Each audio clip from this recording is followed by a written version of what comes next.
E o tema da minha mensagem é: se eu soubesse, seria de outro jeito. Eu quero te dar algumas informações que eu considero preciosas. E eu vou começar,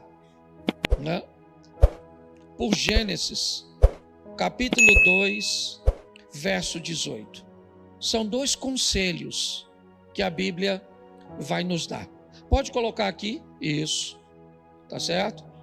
Vamos lá. O Senhor Deus disse ainda: não é bom que o homem esteja, farei para ele uma auxiliadora que lhe seja semelhante a ele. Feche os seus olhos. Senhor nosso Deus e Pai, em nome de Jesus, eis aqui a tua palavra. Continua falando conosco, ó Deus, que essa palavra entre na mente, no coração dos teus filhos e que ela produza um comportamento. É o que eu te peço, pelo poder do nome de Jesus. Amém. Glória a Deus. Amém. Bom, disse o Senhor Deus: não é bom que o homem esteja só. Então, na ótica de Deus, o primeiro conselho é um conselho, não é uma ordem. Ele está dizendo: não é bom que o homem esteja sozinho. Todas as vezes que você vê pessoas que optaram por viver só, por não se casarem, que optaram para essa condição de estarem só, ao longo do tempo, quem acabou acompanhando essa pessoa ao longo da história, certo? Principalmente quando ela vai envelhecendo, ela vai enfrentando dificuldades, porque não tem ninguém para cuidar dela. Tem uma série de fatores que nos expõem a olharmos esse conselho. Não é bom, tá certo? Você vai ouvir o apóstolo Paulo dando conselhos, certo? Para que algumas pessoas, se conseguirem viver bem de forma solitária, que façam assim. Mas eu quero pegar hoje nessa conotação de namorado, de relacionamento, entendermos que na ótica de Deus, não é bom que o homem esteja só. Gênesis 2:18. Segundo conselho, Eclesiastes capítulo 4, verso 9. Ok? É melhor serem 2 do que 1. Me parece que esse reforça o primeiro, e não apenas na conotação do casamento, do namoro, do noivado, da união, da instituição da família. Mas ele vai dizer que quando são 2 e não 1, o trabalho rende mais. Ele vai dizer que se houver uma luta, os 2 podem resistir. Se houver frio, um pode aquecer o outro. Então ele vai dar uma série de vantagens. Dentre elas, também nós podemos aplicar esse texto no casamento. É melhor serem 2 do que 1, porque ele está sustentado e apoiado por Gênesis 2:18. Não é bom que o homem esteja só. Porém, eu vou te dar 2 textos para te dar uma advertência. Para, se você quiser encarar o conselho dos 2 primeiro, não negligencie os 2 que eu vou te dar agora. Provérbio 21:19. Bota na tela, querido.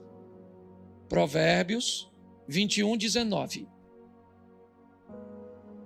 É melhor morar numa terra deserta do que com uma mulher briguenta e geniosa. Está na Bíblia. É melhor ser 2 do que 1, se 1 não for igual àquilo ali.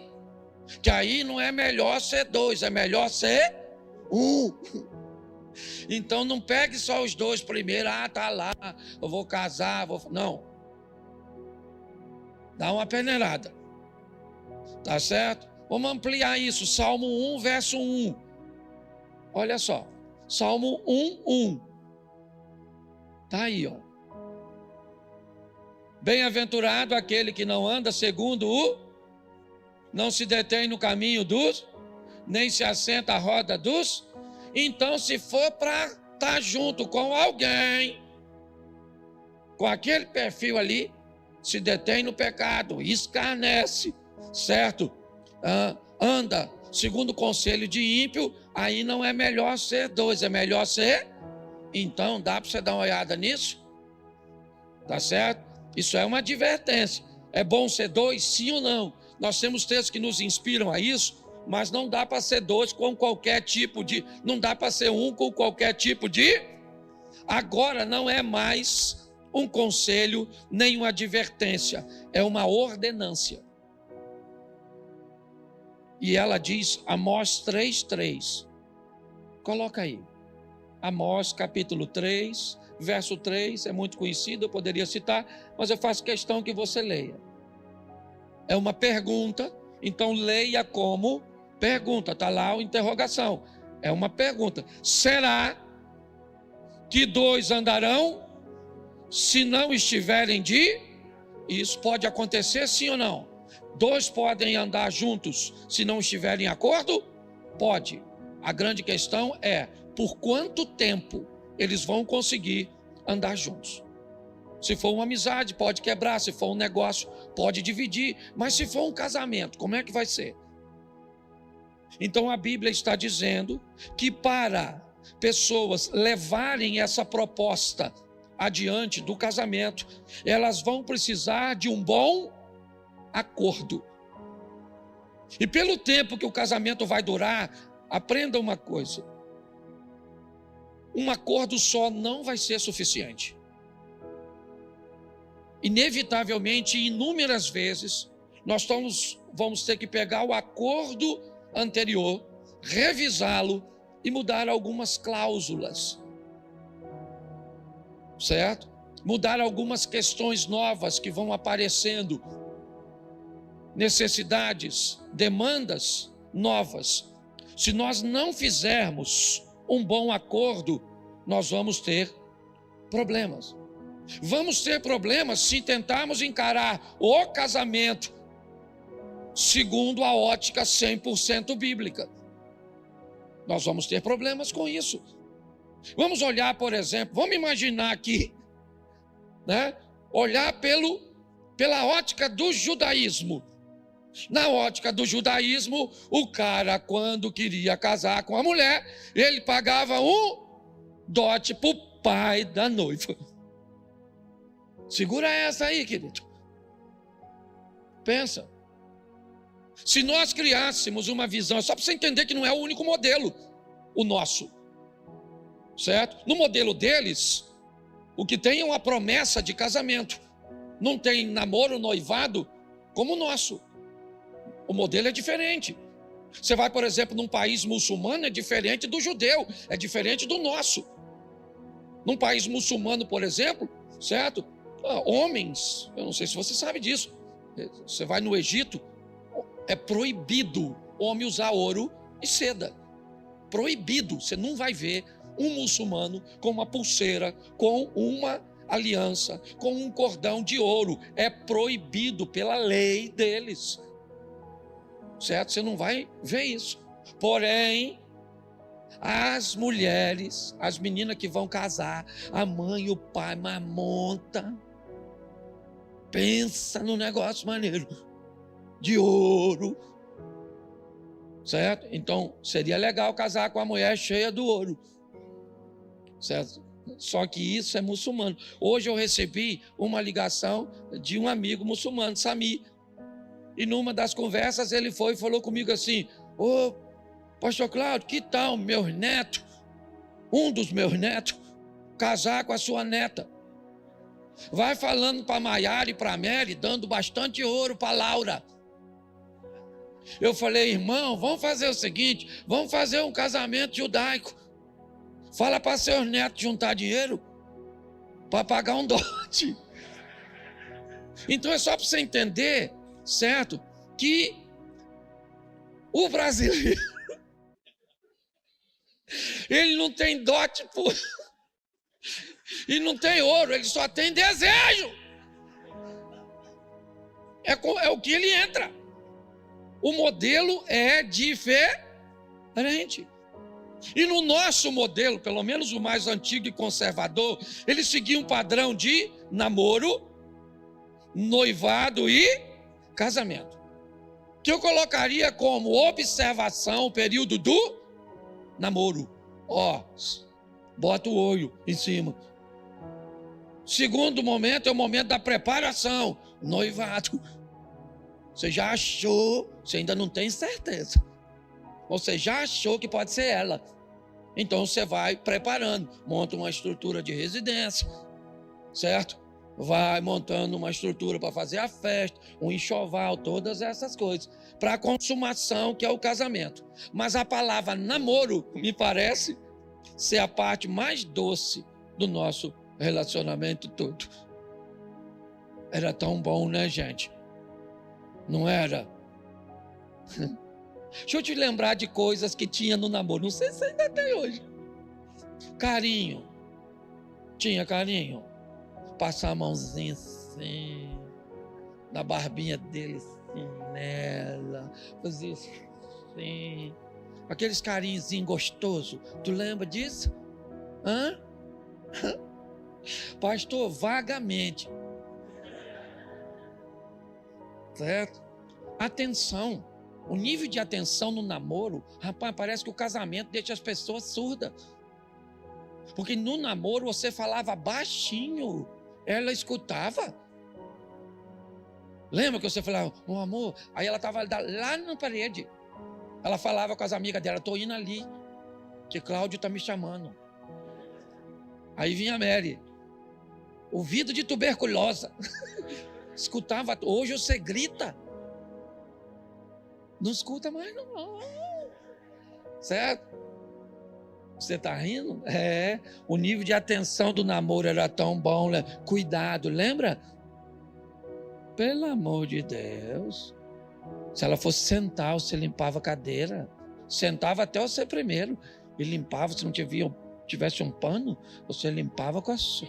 Que isso? Educação, gente. Nós era tão educado. Não era não? Lembra? Por isso que eu te falo. Por isso que talvez nós precisemos resgatar esse ambiente de namoro. Gentileza. Nós éramos tão gentil. Cuidado com a aparência. Lembra? Ela não aparecia para você de qualquer jeito. Se você chegasse na casa dela e ela não tivesse arrumadinha, ela falava, mãe, fica lá.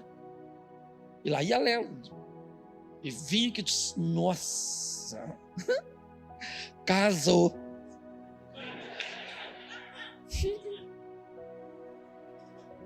E aí eu vou te dar um alerta para você que ainda não casou. Quem aqui ainda não casou, levanta a mão. Ah, boa, você está no lugar certo. Se no seu namoro não tem carinho, atenção, cuidado, educação, gentileza e cuidado com a aparência, se no namoro já não tem,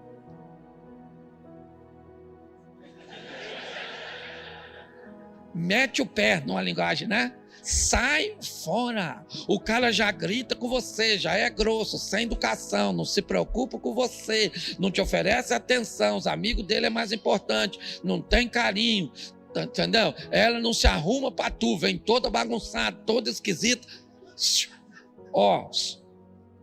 Sai fora, deixa para outro, que esse produto tá danificado. Shopee, certo? Entendeu? Isso. Mas é sério. Ok? As pessoas... gente, eu estou falando de algo que a proposta final desse negócio é casamento. Então é importante que nós observemos isso. A fase do namoro é uma fase de observar isso. Tem que ter carinho. Se não tem carinho no namoro, tem que ter educação, gentileza, puxar a cadeira para a senhora sentar. Pastor, o senhor é dessa época? Sou. Porque tem homem que tem vontade de puxar a cadeira para a mulher cair. Eu brinco na minha palestra, o cara não é capaz de ir na porta do carona. Abrir e falar, entra minha filha. Sabe o que ele faz? Sai com o carro, ela nem entrou. Ela vai com o pé dentro, o outro fora, mancando assim. Tá certo? Não, mas é sério. São coisas pequenininhas, sim ou não? Mas expressivas. Elas definem muita coisa. É importante entendermos isso. Então, você está namorando para observar. Mas aí tem gente que está pensando, seu pastor, você não sabe nada na minha vida. Eu não estou conseguindo nenhum pretendente. Esses problemas todos de namoro aí eu nem tenho. E por quê? Aí eu botei 3 coisas, porque não dá para ficar falando tudo, né? 3 coisas que podem explicar por que você não consegue um pretendente. Porque o pretendente precisa de uma pessoa interessante para ele se interessar. Então, se você não é interessante, ninguém vai ficar de olho em tu. Uma das coisas que traz muito interesse, beleza. Se tu veio com essa, não precisa nem fazer força. Basta ficar em pé. E os candidatos fazem fila. Mas tem gente que veio desprovido. Houve um acidente. A embalagem amassou no processo. Então você vai precisar de postura. Pensa no negócio também, maneiro. Tem gente que não é bonito. Tem umas mulheres que não são bonitas. Mas as bichas têm um porte. Elas ficam em pé. Os guia. Os caras olham e falam, maluco. Parece a égua do faraó. É bíblico, é bíblico. Não estou desmerecendo, não. Está na Bíblia. Estou usando uma linguagem bíblica. Tá certo? Porte, postura. Um camarada, às vezes, ele não é bonito. Mas o cara sabe. Não encosta na parede assim. Todo troncho. Não arruma ninguém.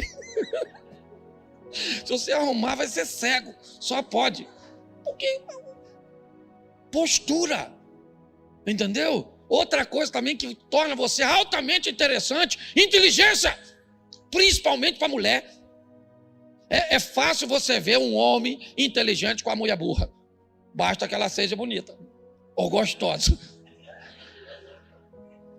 Mas a coisa mais difícil do mundo vai ser você ver uma mulher inteligente com um homem burro. Elas não toleram. Se tiver a cabeça de rolinha, que rolinha que é assim, o corpo grande e a cabeça parece uma bolebinha de gude. Então, inteligência. Você pode se tornar alguém interessante, mostrando no ambiente a sua intelectualidade, sim ou não? Ele é bonito? Não. O porte dele nem é muita coisa. Mas o bicho tá bem. Tá bem. E quarto e último, estrutura. Também torna você interessante. Um carro. Eu não ia deixar para trás isso. Eu não ia, que a gente motiva você a vencer. Você tá com a roupa decente, uma estrutura no relógio legal, certo? Você chega, mostra que você tem isso, é feio, postura esquisita, nem é muito inteligente, mas tem um carrão, tem um negócio legal, uma estrutura boa. Ué, eu tô mentindo? Isso tudo torna você interessante. Se não tem um, vai pro outro. O que não pode é ficar sozinho, a não ser se for ministério. Certo? Segunda coisa que pode fazer com que você não arrume ninguém. Não seja exigente demais. Também vai dar ruim. Entendeu? Quer ver? Ela diz assim, para eu namorar tem que ter casa, já reduziu. Menos de 35 anos, outra redução. Tem que ter uma situação financeira resolvida, nunca casou, é carinhoso, crente e bonito. Até eu tô com vontade de casar com um cara desse. Tem gente que faz tanta exigência que não vai arrumar nunca, nada nessa vida e nem na outra. Certo? Então diminui aí. Certo? Ela não vai arrumar ninguém. E ele, aí ele, ó, as exigências dele. Tem que ser bonito, saber cozinhar, gostar da minha mãe, gastar pouco, gostar de fazer sexo e ser crente. Vou vender boneca japonesa para essa turma. Não é possível. Tem gente que não vai arrumar ninguém, porque o nível de exigência que faz não vai rolar. Entendeu, Madre Teresa? Não vai rolar. E tem uns que vão mais a fundo, olha só. Eu quero um vegetariano, menino. Aí a casa caiu para tu. Eu quero um vegetariano que goste de animais e que tenha mais de 1,80 m. Titia, vá em paz, tá certo? E mande lembrança para as freiras, porque não vai rolar, certo? Gente exigente e quanto mais velho você fica, mais exigente você fica. Você não sabe o que é o preço da liberdade de uma pessoa. É terrível. E o terceiro não arruma porque não aparece. Não aparece, fica trancado dentro de casa. Deus não manda ninguém, não vai mandar. Na rua já não tem para entrar na sua casa. Só se for bandido. Vai casar com assaltante. Tá certo? E outra coisa, se sai se escondendo. Não gosta de aparecer, timidez. Não vai arrumar ninguém. É igual gente que vai em festa. Ô querido, festa. Eu já fiz tanta festa. Na época que Mary tinha um buffet. Aprenda uma coisa, que vai uma dica para você quando você for numa festa. Regra número 1. Observe de onde sai a comida. Sente nas primeiras mesas da rota. O melhor amigo daquela festa chama garçom. E você vai comer tudo do bom e do melhor. Aí sabe o que a pessoa faz? Olha o ambiente, é tímida, senta lá no canto. E depois diz, a comida não chega aqui. Claro que não chega, você sentou no deserto. Então as pessoas tendem a fazer as coisas, elas não aparecem. Tem que botar o produto na vitrine, dar uma ajeitada nessa carcaça da senhora. Aparece na igreja igual uma princesa, que vai aparecer um príncipe. A senhora vem igual uma bruxa, apareceu, foi gnomo. Querendo casar com a senhora, uns troços ruins mesmo. Aí não tem jeito. E não tem nada a ver com demônio. Poxa. Então se você quer ter um pretendente, eu acho que eu não tomei meu remédio hoje. Tem alguma coisa de errado, mas eu preciso falar isso. Porque se você observar direitinho, a maioria das pessoas que estão sozinhas estão dentro desses três. Ou não desperta interesse em ninguém, ou tem um nível de exigência demais, ou simplesmente não aparece, sumiu. Não arrumo ninguém para chutar. O senhor não arruma, não. Menino, foi difícil arrumar para mim. Certo? E eu vou me meter em relacionamento dos outros? Pastor, o que você acha? Eu falei, não acho nada. Pega aí e dá uma olhada. Se quiser, o problema é seu. Certo? Então preste atenção. Se você olhou tudo isso, entendeu, fez uma boa observação, conseguiu entender que essa pessoa é uma possível pretendente, saiba que você não terá a garantia 100% que vai dar certo. Não existe isso. Não tem. Esse é um risco que você vai ter que correr. E quanto mais você se tornar observador, quanto mais você olhar esses critérios que eu expus aqui para vocês, menos perigo você está correndo. Quanto menos você observa, mais perigo você corre. É assim que funciona. Algumas pessoas chegam até a criar um personagem para conseguir o que querem. Certo? não têm a educação que mostram, certo? Não têm a situação econômica que mostram, não têm a educação, né? E os valores, não tem. Mas elas vão tentar te conduzir até o altar. E depois que conseguiram, ok? Elas acabam se revelando. É um problema sério. Esse modelo de casamento é um modelo altamente enganoso. É dificílimo para um pastor, às vezes, num gabinete, certo? Manter um casamento desse estruturado, pautado em alguém que mentiu durante o relacionamento inteiro, mostrando para o outro apenas o que era conveniente. E agora eu, que não estou no casamento, tenho que dizer para essa pessoa: casou, casou, vai até o fim, com um dissimulado ou com uma dissimulada. É um grande desafio para mim como pastor. Eu tenho que ter maturidade. O que faltou nessa pessoa foi uma visão. Eu estou brincando aqui com coisas, mas nossos filhos estão expostos a isso, nossos netos, nossos amigos, nossos irmãos da igreja, está todo mundo exposto a essa situação. Então, algumas coisinhas também importantes é pensarmos assim: o porquê nós nos casamos é mais importante do que o porquê nós estamos querendo nos separar. A pergunta certa não é por que eu me separo. A pergunta certa é por que eu me casei. Todas as vezes que o motivo da união ele é muito forte e sólido, a força para acabar com ele precisa ser muito grande. Se o motivo é fraco, certo? Se a motivação é fraca, bom, por que você casou? Eu casei porque o meu pai era um opressor. Então eu estava em processo de fuga.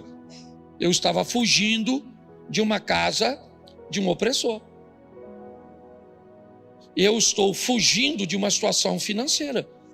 Agora eu já entrei no casamento com uma estrutura legal. Se eu sair dele agora, eu levo metade, eu já estou no lucro.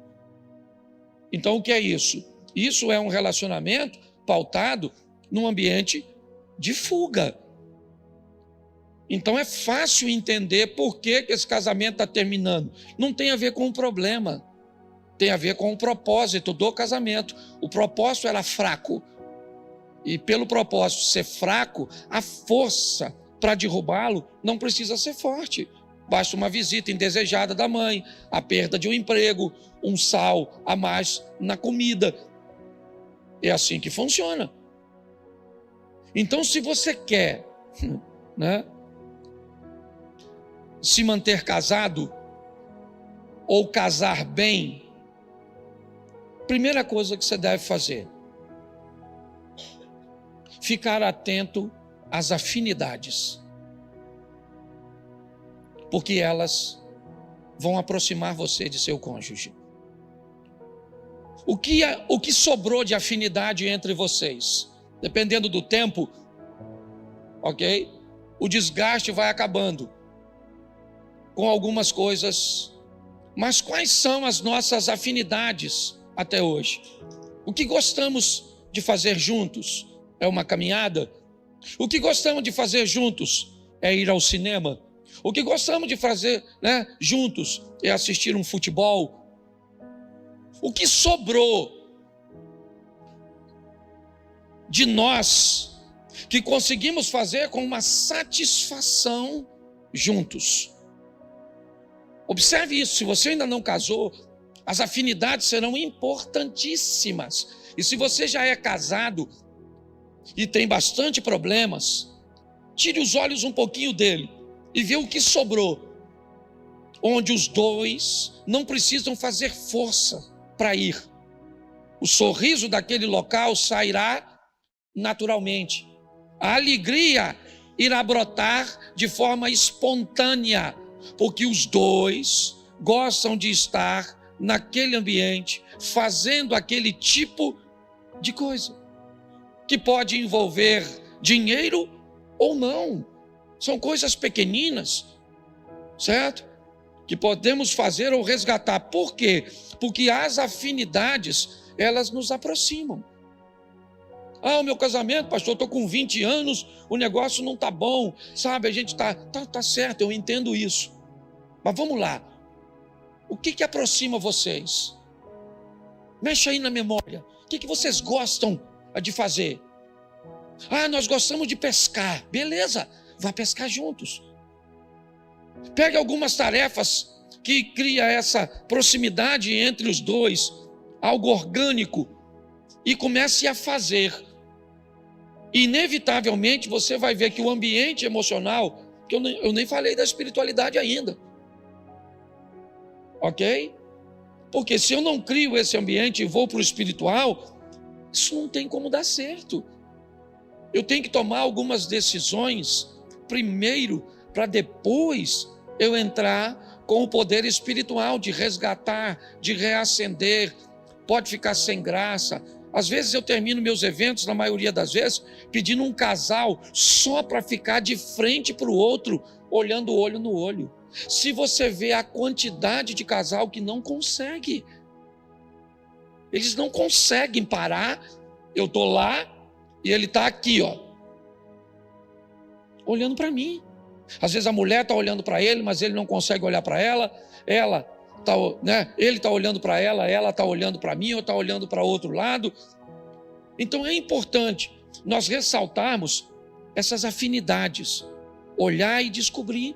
Ontem, fora da minha vida, ontem eu estava numa mesa de família, mas ela estava ali, estava lá ontem, lá em casa, ela, Caio, Felipe, certo? Fazendo uma avaliação, certo? De um boletim de ocorrência que deu entre eu e Mary. Um DR. E ele já tá, é ou não é verdade? Estava lá, cada um dando, e a gente escutando, os velhos escutando os novos.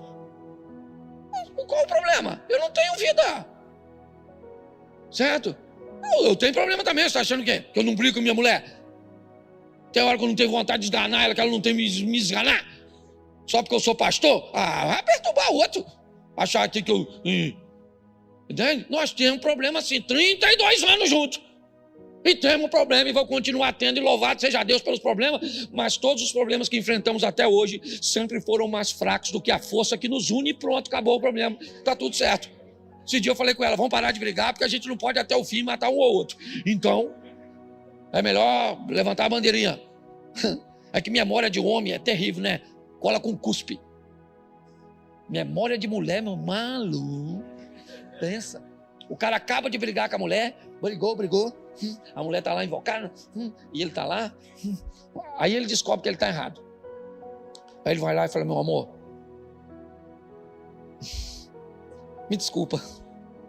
Aí ela chora.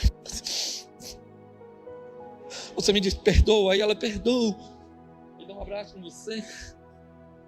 Aí ela vai para lá e você vem para cá. E você fala, meu Deus, nada melhor do que fazer um amor para restaurar tudo isso. Aí você esqueceu tudo que fez. Em 5 minutos, aí vai você lá. E aí, meu amor? Ela fala, o que é, maluco? Vamos fazer um amor? Ela fala assim, primeiro você vai dar um pulo lá no inferno, pega um bronzeado e volta uns 2 meses depois. Você está rindo, mas o assunto é sério. Bom, vamos aqui. Ô, Jesus. Primeiro, fique atento às afinidades. Isso. Segundo, tome cuidado com as diferenças. Ela nos distancia. Tome cuidado com as nossas diferenças. Ok? Elas tendem a nos distanciar. Isso, um gosta de uma coisa, outro gosta de outro, um faz no modelo, outro faz no outro. Por exemplo, a mulher não olhou, casou com um cara que só dorme meia-noite, 1 da manhã. E ela sim, as galinhas estão subindo para o puleiro, ela já vai dando um sono. 6h30, parece que o Satanás sentou nas pálpebras. já vai fechando assim, vai dando uma sonolência, assim, um troço. Tem alguma coisa de errado nisso, sim ou não? Não, mas vocês são muito diferentes. Tem gente que é noturna, escureceu, é parente do Drácula. Os bichos vão no cegão. Total energia. Bora! 11h30. Vamos lá fora comer alguma coisa. Se eu comer essa hora, eu passo até mal. Certo? Um olhou, um gosta de luz dentro do quarto. Televisão, pensa num negócio maneiro. Uma televisão no quarto, é um negócio fantástico. Mas o outro não gosta. Uma luzinha assim, sabe, uma luzinha. Se um vagalume piscar, mata ele. Porque eu não durmo com a luz. Aqui não é nem luz. Aí um dorme cedo, parece aquele filme Feitiço de Áquila. Certo? Fique atento às diferenças antes de casar. Pastor, e agora que nós somos muito diferentes? Agora? Hashtag chupa essa manga, porque eu não tenho solução para tudo, não. Não dá para falar tudo aqui, não. Terceiro, não exagere nas expectativas. Tem gente que tem umas expectativas muito doidas do outro, mas muito esquisito. Certo? Por exemplo, o cara tem expectativa que a mulher dele cozinhe, mas ela não sabe. E aí eu pergunto, quando ele descobriu que ela não sabia, no namoro, a mãe, porque pensa, se você vai namorar, lugar bom de ir, nos velhinhos da família, eles contam tudo, deixa escapar a informação privilegiada. Você vai lá na vovó, você está namorando Sandra. Aí você chega lá, vovó, ô meu filho, como é que tá? Cadê Sandra, meu filho? Ela vai estar se arrumando. Menina boa, meu filho. Bonita que só. Mas pensa numa preguiça que essa menina tem. Se fizer café, queima água, não sabe fazer nada. Volta e meia, o pai está reclamando e os irmãos. Queima as roupas, tudo no ferro. Mancha. Lança tendência. Você consegue entender isso? Aí nutre expectativas, sabe? Que vai fazer amor todo dia. Que vai ser assim um romance sempre. Aí casa, aí fica frustradinho. Tá? Pastor, não era nada do que eu esperava. Ninguém te avisou, não? Você não conseguiu olhar, não pegou nenhuma veinha assim, daquelas mais experientes, aqueles oráculos. Porque, deixa eu te explicar o que é uma senhora. Uma senhora é uma fonte de informação quase inesgotável. Entendeu? Pega umas velhas dessa de 70, 80 anos, fala baixinho, chega lá e fala, vovó, fala comigo aqui. E ela explana a parada toda. Ensina como você manda nos homens. Ensina. Eu já falei isso aqui diversas vezes. Minha tia Ercília mandava no meu tio Domiciano. Ele fortão assim, ó. Mineirão. Minha tia, uma capixaba branquinha. Mas pensa numa velha sábia. Certo? Cumpria aquela palavra de Deus, cumpria. Uma mulher, não era crente não, mas, sabe? Está lá na Bíblia. Certo? A mulher sábia edificar em casa. Já viu aquele texto? Certo? Cumpra na sua vida. Tem gente que diz que ela edifica. Não edifica, é edificar. Então, será, fica em casa, cuidando da família, cuidando de tudo que vai dar certo. Minha tia fazia isso. Sabe o que aconteceu? Uma vez eu vi minha prima chorando, que não podia sair. Minha prima chorando, eu era moleque. Fui lá ver o que minha prima chorava, mas chorava mesmo, ela estava... Aí eu fui lá. Aí ela falou com minha tia, eu quero morrer. Minha tia falou, que é isso, menina? Por quê? Porque eu não posso sair. Eu pensei, se eu então, que sou garoto, que não posso nem ir ali fora, eu tinha que ser abduzido. Meu pai falou que eu não posso ir. Minha tia falou, calma, você vai. Ela falou, não vou, porque ele não deixa. E meu tio era brabo. Eu lembro até hoje. O cara entrou no quintal, ele abriu aquela janelinha assim, Cláudio. Botou-lhe o 38 para fora, rapaz. Deu tiro à vontade, eu olhando, pensando, eu vou ser igual ele. Só não precisa engordar tanto. Não é verdade? Mas é um cara bravo, uma referência para mim. Pensa num cara que foi fantástico. Bravo mesmo. E aquilo... Eu falei, quer ver que ela não vai, que meu tio é fera. Eu era um menino novo, inexperiente. Falou, minha tia, lembro assim, minha tia falou para minha prima, lá no quarto, enxuga essas lábias que você vai sair. Eu não vou, porque ele não vai deixar. Eu vou lá. Falei, vá, senhora, que eu quero ver que ele não vai deixar. Só pensei, porque naquela época a criança não falava. Ó, tudo aqui, ó. Eu que falasse um troço desse, que eu não tinha um dente na boca, era tudo prótese. Se eu falasse a metade do que essas crianças falam, tinha nada. E aí, então, eu fui lá ver minha tia. Falei, quero ver que ele vai deixar. Nada. Ele já tinha falado que não, eu vi meu tio falar não. Foi minha tia lá, lembra, com um vestidinho assim, ó, branquelinha. Chegou lá e falou assim, Domiciano, já não gostei do tom. Porque se quer desafiar o cara, pelo menos usa uma voz de desafio. Por que não deixou ela sair? Eu também mando aqui. Domiciano, a Graça quer dar uma saidinha. Não vai! Falei, é isso aí, maluco. O homem de uma palavra só. Não vai. Domiciano, eu me orgulho tanto de como você cuida dessas meninas.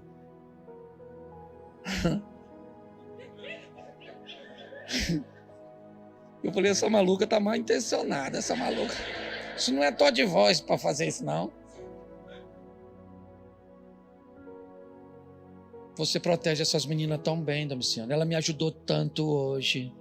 Me ajudou a arrumar casa, me ajudou isso, me ajudou aquilo. Não.